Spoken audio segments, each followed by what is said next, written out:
Hello, CEP 200 students, and welcome to Unit 3 of the course. So this unit started yesterday, 2/28 of 22, and we will end in about 2 weeks on 3/13. So I apologize for not getting to the unit video yesterday, and I also really apologize for not having your assignments graded. Some of them are, but not all of them. So for those of you who don't have them graded, I apologize, and they will be graded soon.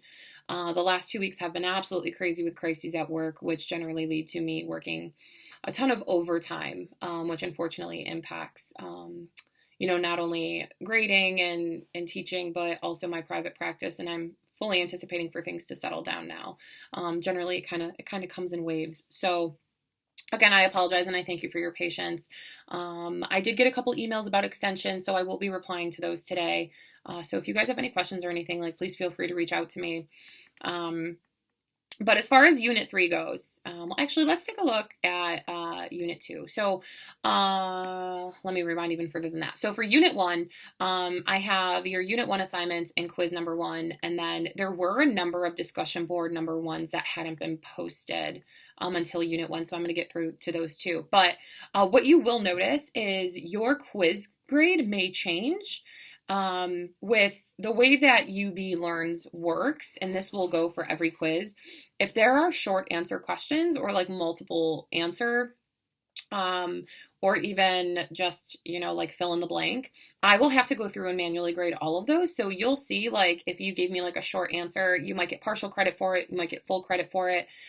For the ones that there's multiple answer, I will still give you credit for the ones that you selected correctly. So just keep in mind, you might see your grade actually go up. It won't go down, but it will go up.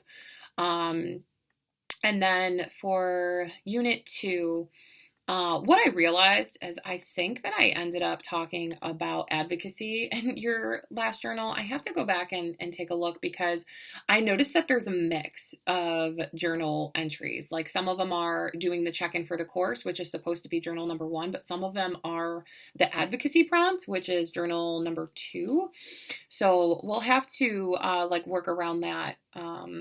Let's see if we have a journal for this unit. We do. So what I'm going to say for the journal prompts is if you reflected, so say for journal number 1, you reflected on how you're doing in the course. For journal number 2, what I want you to do is I want you to talk about advocacy and what your definition of advocacy is. So the official prompt is, as we're considering the topic for our advocacy paper, let's be sure that we know what is meant by advocacy and what it looks like. So when you hear the term advocacy, what comes to mind and how can you advocate for others? So that is technically the journal prompt for number 2. Some people did it for number 1. That's okay. So if you did the advocacy prompt for journal number 1, for journal number 2, what I want you to do is I want you to just do a check-in. Tell me how things are going. Ask any questions if you have any. It just has to be a couple of sentences. Just let me know how things are going. Because at the end of Unit 3, we're pretty much officially halfway through the course. So if you did the check-in for journal 1, reflect on the advocacy for journal 2. If for journal number 1 you did the advocacy, do the check-in for journal number 1 or journal number 2. So I hope that makes sense. If there's any confusion with that, please let me know. I think somewhere I had presented both of them, and so I think that kind of confused people. So that is a way for us to get that all straightened out. For Unit 3, we're going to watch this video. We're going to read Halkowski's chapters 4 and 11, which are the careers of rehabilitation counselors and career counselors. You're also going to watch The Art of Rehabilitation Counseling, a TED Talk. You're going to read 2 supplemental articles. And as a reminder, these supplemental articles, you don't have to read verbatim. Again, as I mentioned in the beginning of the semester, read the introduction, try to figure out what they're trying to measure, and then go and read the discussion. Unless stats are your thing, go ahead and read through the whole thing, but I'm just letting you know you don't have to read through all of it. You're going to do the Unit 3 assignment, journal reflection number 2, quiz number 2, and then you have to post the topic of your advocacy paper in the discussion board. So your paper is worth 125 points. So 25 points of that is posting your topic and getting approval for it. And then the other 100 points is the actual paper that's due at the end of the semester, which we'll talk more about. So, Unit 3 assignment, journal reflection number 2. So go off of what I just said. Either do the check-in or tell me what advocacy is to you. Quiz number 2, and then the topic of the advocacy paper and the discussion board. What's going to happen is if your topic is approved, you will receive the 25 points, and I will tell you approved in the comment box. If your topic is not approved, I will give you a 0. So make sure you're taking a look at that. You'll end up getting the points once we choose an appropriate topic, but keep that in mind. So just keep tabs on that. What I mean by an appropriate topic. So again, I know I talked a little bit about this in the beginning of the semester. So we want to choose a vulnerable population that needs advocating for. And it should be a population that a typical counseling professional would advocate for. So some topics I've seen already are, immigrants and refugees, like advocating for them, coming over to the United States and getting, what they need, helping them get what they need. I've seen homelessness, Black Lives Matter, domestic violence victims. So people that we would typically serve in the counseling profession, that's what I'm looking to see. I've seen people do like developmental disabilities or childhood trauma. So like the range is very broad, but make sure it's not too broad. So keep that in mind. If you have any questions with that, please let me know. But as far as the counseling and vocations unit, so we're going to talk about rehabilitation counselors, and the reason why it seems like there's a lot of materials for this unit. I mean, rehabilitation counseling has its own video, and there's a reason for that.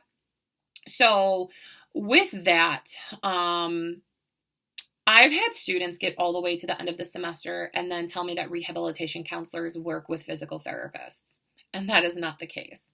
The profession of rehabilitation counseling is very broad, so they can work in the vocations.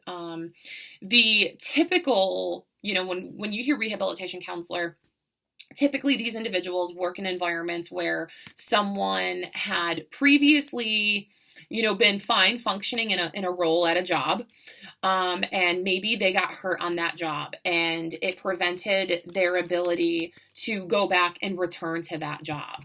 So what they have to do is they have to figure out what their interests and what their abilities are and find another job that is going to essentially help them get back into the workforce. So a rehabilitation counselor would take someone who was disabled on the job and help them by assessments and learning about their interests and their abilities to figure out what they are actually capable of doing and helping them find a job that's going to be suitable for them, that they can still make a living, they can still be part of the workforce.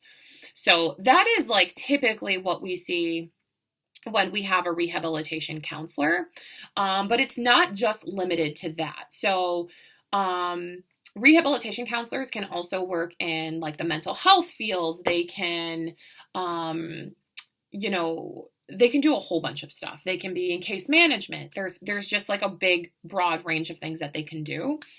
The thing about rehabilitation counselors, so I mentioned during the licensed clinical or the clinical mental health unit, that rehabilitation counselors and LMHCs, their roles can interchange quite a bit, as well as with addictions. Rehabilitation counselors can also work in addictions.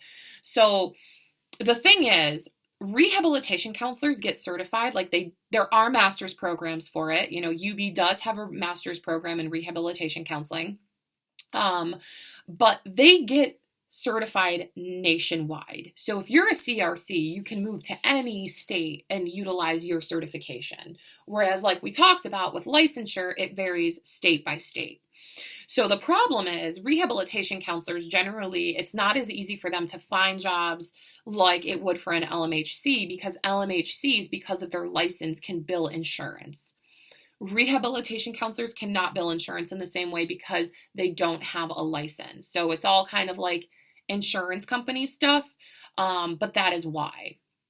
So I hope that helps a little bit. I am an LMHC as well as a CRC. So CRC is the certification for rehabilitation counselor. So I'm a certified rehabilitation counselor. So if you have any questions or any interest in that at all, please reach out to me with any questions. I know the interchanging of duties and roles are very similar. And so if you're having a hard time keeping up with that, like, please let me know. Hopefully the book will help a little bit with that. With that being said, I want to jump over to the quiz questions because me saying CRC and that I am a CRC might cause some confusion with one of the test questions or the quiz questions. I'm just trying to find it. Okay, so which organization is responsible for overseeing the certification of rehabilitation counselors? So even though we are CRCs, that's not the title of the organization that certifies us. So the organization is the CRCC. So keep that in mind. It's not the ACA. We are not part of the Counseling Association. It is the CRCC. The other question that I think students typically have a hard time with. This quiz is actually relatively easy. There's just a lot of multiple answers. So the other one, I'm also going to choose the other certifying or organizational question. Which organization oversees the rehabilitation counseling programs in regards to standards of accreditation? So a lot of students typically have a hard time with this one because they don't actually understand what accreditation means, because I don't think anyone in this class is actually in their master's program and that means anything to them. So when we're talking accreditation, every master's program, if we're looking at certification, if we're looking at licensure for a profession, they have to be an accredited program, which means that they offer all of the elements within their program that would prepare someone to be suitable in that position. They have all the knowledge, they have the competencies, they have all the education, and they're prepared to fulfill that role. And they're in a position to where they are prepared to sit for that licensing or certifying exam. So the organization that oversees the LMHC and the CRC program at UB is CACREP, CACREP. It's not ACA, it's not APA, it's not NCA, it's CACREP. So they oversee the programs at UB, make sure that, the appropriate number of credit hours for students are being given and are being required. They're making sure that all of the classes that are being provided are appropriate. The internship hours and the internship opportunities are appropriate for someone to eventually fulfill that role and sit for the licensing exam. So I hope that makes sense. That is pretty much it. Like when we're talking about like career counselors in Unit 3, like those are pretty self-explanatory. Career counselors are essentially like helping people get careers, and CRCs can also fulfill the role of a career counselor since they're working in the vocations. So these are people who really like link up with people and like help them get to where they want to be and like find a career, whether it's job search, resume writing, all that kind of stuff. And I'm pretty sure UB does have career counselors too. So you'll learn more about that, in the material and in the book. I think you'll learn more about that in the book. But if you have any questions, please feel free to reach out. Again, thank you everyone for your patience with this. Typically, at least once a semester, something comes up to where like I'm late, which is why I always offer students the opportunity to hand in stuff late, as long as they let me know ahead of time. I have to hold myself to the same standard as I hold you guys. So keep in mind that after this unit, you guys are on spring break, and I gave you 2 weeks for it. I know the university spring break is only 1 week, but the way that it lined up in the semester, it didn't make sense for me to only give you 1 week of material. So you'll have off, after this unit until like the end of March. So just bear with me, get this done, have everything handed in by the 13th, and let me know if you have any questions. All right, everyone, I'll see you soon.